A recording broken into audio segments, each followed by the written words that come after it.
message saying the meeting is now streaming live on YouTube. So welcome to another episode of enLIGHTen Up with Div and Deb. And today we were talking just before we went live about this. I have a message saying the meeting is now streaming live on YouTube. So, welcome to Let me close that episode of enLIGHTen Up. That would help. There we go. Just before we started, Deb and I were talking about the fast that she's doing at the moment, the healing, the detox week, and I thought it would be an interesting thing for us to explore this concept of healing. A lot of people have different ideas of what that actually is, and so even though we use the same word, we don't always mean the same thing when we use that word. So that's true. I thought that would be something that would be worth exploring today. Yeah. Are you going to ask me what healing means to me? Yeah, absolutely. So at a cellular level, at a physical level, when something's not working optimally because there's been some injury or some disease has been caused by I wonder what things can cause it. So for myself, I know that I had a head-on car accident some years ago, so I still have residual tension and so forth in my neck that can't be released. So that's an injury. And I know that I have digestion issues, which has come about, some of it, I suspect, by undernourishment or malnutrition as a child. And yeah, my digestive system was strained quite a bit. Probably emotional and psychological issues at that time too caused my whole digestive system to not be in balance. So those two things, some disease or some stress that's being created in some organ because of something, some not optimal factors, or some injury, and then supporting so that it comes back into a state of well-being or optimal functioning. That's what healing is to me. Supporting so that it comes back into a state of optimal functioning.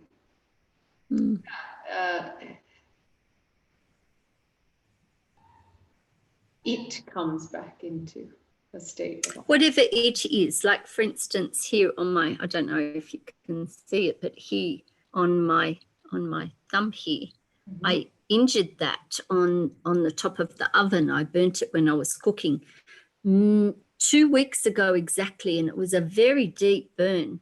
And of course that wouldn't function optimally because there was a tear in the skin, right? And now it has healed so that now the skin can work like the skin is meant to do, optimally function. It functions to be a barrier to keep things out and to be able to move and do things, contain me inside and keep other things outside. So when there's an injury, it can't function optimally. So that's what I mean by it. It depends what it is, whether it's my intestines or whether it's my skin's been cut or whether it's the muscles have been overstretched or hurt by whiplash. What you're pointing to, though, the thing that stands out to me is, like, you give it the space and it does the healing, right? Yes. It does the healing. The body does its own healing. Yes. Space and time. Like, we burn ourselves or we cut ourselves and the body just heals. I know. Space and this we're talking about the assumptions that we have about healing, how they impact how we do heal. If our starting premise is that the body will heal, the body knows how to. I actually did not do anything for that burn to the skin to heal. I didn't do anything. I didn't put creams on it. I didn't put a Band-Aid on it. I did put it under cold water. I held some frozen peas on it, actually, and didn't do anything else. It made its own scab to protect the outside while it was doing stuff on the inside, and you can barely see anything at all, and it was a very, very deep burn. So actually the cleansing that I'm doing now is about giving my body that's why I'm not eating any food or having long periods, because while I'm not digesting, it gives space then for it to go, oh, okay, I don't have that work to do. Let me get on with healing or, bringing things back into balance. Though something I haven't shared with you, Div, is that this experience of fasting, Saturday and Sunday and now today, is very different to the 3-day fast that I did in January. In January, it was a very, very comfortable and very, very easy, because I just thought, oh, I might just take 3 days and just, get rid of some of the gunk that's there from Christmas and New Year's overeating or what have you, just, give my system a break. And I didn't set the intention to heal any injuries or disease. But this time, though, I did set the intention, and I had some conversations with a homeopath, a naturopathist, before starting, and she told me about Heron's law of curing, and how healing starts from the head down, from the head first and then the body. It starts from the inside out, from the essential organs out to the skin, and sometimes even moves things from the organs out to the skin. So some people get rashes or pimples or other things, and works from what's most current back chronologically. Well, that way, depending on how your timeline's set up and how you're seeing my gesture.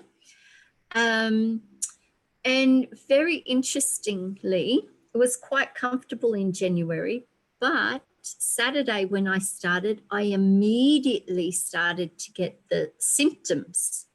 So my naturopath had said, because I had asked the question, how come my stomach was all bloated? I was trying to fast to get rid of the bloating from eating things that hadn't suited my system. And she said, when you heal, the symptoms that have been repressed or suppressed, the symptoms are there, but they're beneath the surface. And when you give space for the healing, the symptom gets reactivated in the process of releasing and healing. So very interesting that I've set the intention this time to heal, and I immediately got the symptoms in my neck and in my tummy. Not after a few days, but straight away, like within hours. How is that possible? Because I go hours without eating from breakfast to lunch or what have you, but because I'd set the intention, this space is for healing. It's like, right, let's get going. Isn't that interesting? It is interesting. That is absolutely interesting. It reminds me of a session I had with a client on Friday who is experimenting with when he started the session, the thing that he had asked for is, I'd love to not be able to take a Telfast, the anti-allergy pill, for this allergic reaction that he was having. And so he set that intention to how can I how can my body do it? And it was in the conversation exploring, well, what exactly is an allergy? What's an allergy? And his metaphor of what the image that he saw of these little kind of cartoon characters coming up and fighting off the things that don't belong, the creating histamines and the mucus and all of that is their attempt to keep out the foreign invaders. So it was like, I can tell them false alarm, and they go back to their station. And so he's been experimenting with that and noticing, when we direct, when we offer a clear instruction to the body and say, that's a false alarm, then it can learn in that same way. And so you're speaking of the intention and the immediate response reminded me of his findings as well. But yeah, he's having. And you make such a good point. It's a partnering between our consciousness can direct it. And so quite often you share, Div, about how the brain is a closed system and it's doing its best guess to respond to the electrical impulses and chemical communication. It's not actually seeing anything of the outside world. It's actually not even feeling my neck. It's not feeling my intestines. It's just getting electrical impulses, and it's got to try and work out what to do with the clues. What's the analogy that you use? I love it. Do you want to share it rather than me steal your thunder? It's imagine being trapped in a dark room where you can't see anything, hear anything, feel anything, taste anything, touch anything, or smell anything. And you get to work out what's going on around you just based on these electrical impulses in a tenth of a second. Yes. So that's like just a little note slipped under the door. There's one little note here or there, and you've got to work out what the outside world looks like. In a tenth of a second, like that is what's going on for our brains. And so if we don't partner skillfully in the process and direct it and say, I see you reacting to that, you don't need to have that reaction right now. And all as well to instruct it so it can learn different ways, because all of the reactions that we're having are something that was learned on some level. Yes. Right? Yes. On some level. You know, it takes me back to a time ages ago. I think it was back in 2009, could have been 2007, in the early days of learning NLP. And I had this group that we'd done some goal setting for the weekend, and one of the participants had quite severe rheumatoid arthritis. Do you know what that condition is? That is an overactive immune system that's running around attacking the whole body. It's very painful. And she actually did do a meditation, or I was guiding a meditation that was like this, saying, oh, relax. Thank you very much. You've been so very diligent, but this is all good. And this is not the enemy. This is friend, or whatever. I can't remember the exact content. Do you know that person had 0 symptoms for about 2 weeks after that meditation? Only 2 weeks. Are you curious about that? Why would it last only 2 weeks? My guess is she reinstalled it. My guess. It could be, but my guess was there's some secondary gain.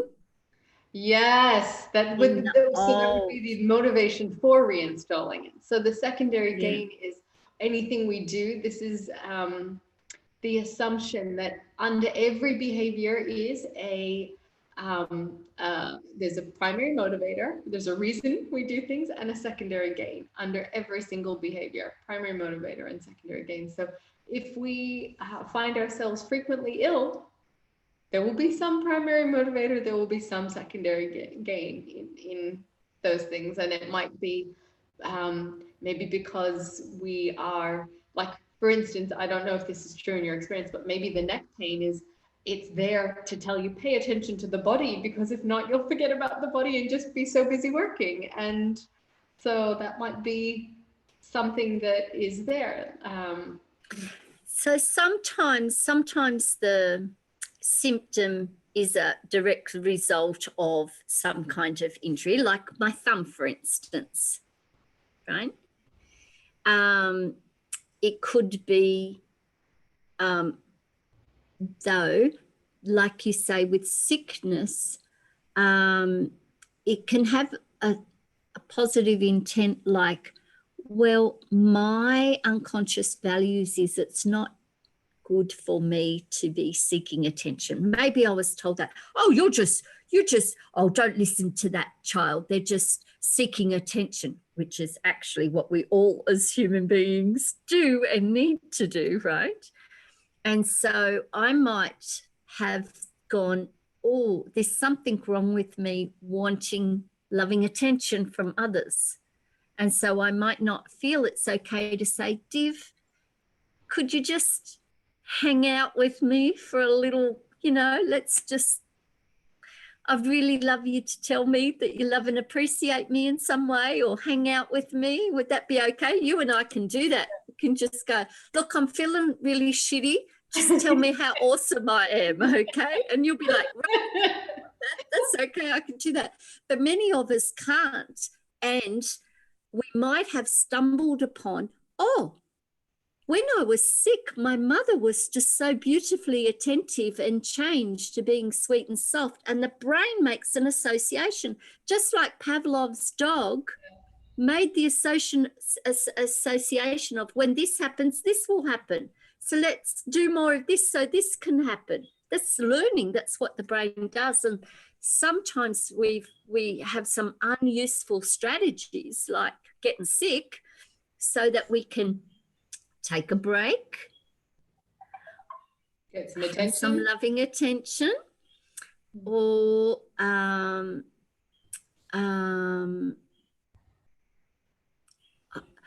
maybe feeling that we don't have to have not everything that's happening is my fault. We can kind of be a little bit in victim state, perhaps, because we're tired of lots and lots and lots of reasons for it. And it can be very different in each person. So, yeah, that's just something to keep in mind. And what you're pointing to, so because all of this happens for most people, like unconsciously, it's deep beneath the level of our awareness. It's not until we shine the light of consciousness on it and we bring it to our awareness that we can notice, I made an association between X and Y, and those things had become linked in some way. And so when we have these kind of deep unconscious assumptions, we're presupposing that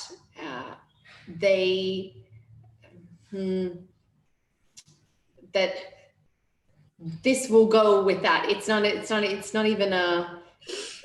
going to be in our awareness when it's deep, and it's this level of wiring that's taken place in childhood, sometimes before we were pre-verbal. Like, these associations get made before the age of 2, 3, and we're left with the remnants of that. And so it takes a degree of mindfulness to really uncover. And and it takes me back to the thought that came to me in meditation about what's the important thing to share today, perhaps, is that choosing our mindset or setting our intention, doing it deliberately and having a practice.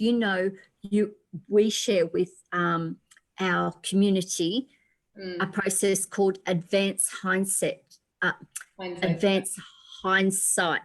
so that it's a very good process that we not only from here forward choose our intention, but we be as if it's already over, and we look at the end result of having done it with that intention or that energy.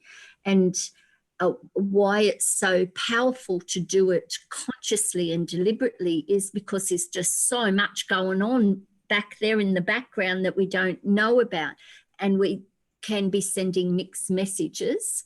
And of course, you know, if you're the one person trying to follow the instructions and somebody's go left, go right, this, it's no, it's this, yes, it is that, no, it's not, you're going, oh my God, I just don't know what to do with that. And we would know that our minds can be like that. Every 4 seconds, our mind has some experience that it's got to deal with. And so it's so useful to not leave it by chance, but to put conscious attention onto it and say what's useful, a useful or enabling way to be here or be with this or to think about this, whatever this is. In this case, it's for me healing this week.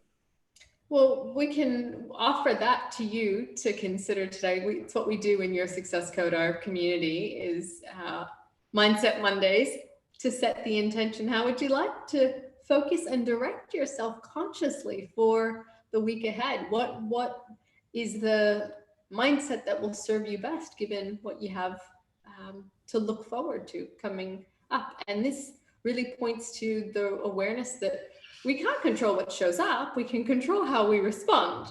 So let us be intentional about how we would like to be responding. And exactly. So this week, Deb set her intention to be doing some healing, and to support her in that process, I know we said we would be live streaming to you Monday through Thursday. And so this week we're going to give her that space to be doing that healing. Thank you. And then thank you. It's for our own good, meaning when we take the time for ourselves, it's for everybody's good, because you come back in a stronger, fresher, cleaner, focused way. So I look forward to doing that. And I'm really grateful that you're modeling that for all of us, because how many of us struggle to take time for ourselves, right? If that's you, watch last week's episode on self-care, because, you know, it is so important that we prioritize that. So thank you for modeling that for us. And we'll be back with another episode of Enlighten Up and whatever is current for us to share at that time next week. So thanks for tuning in, and bye for now. Bye for now. Have a great week.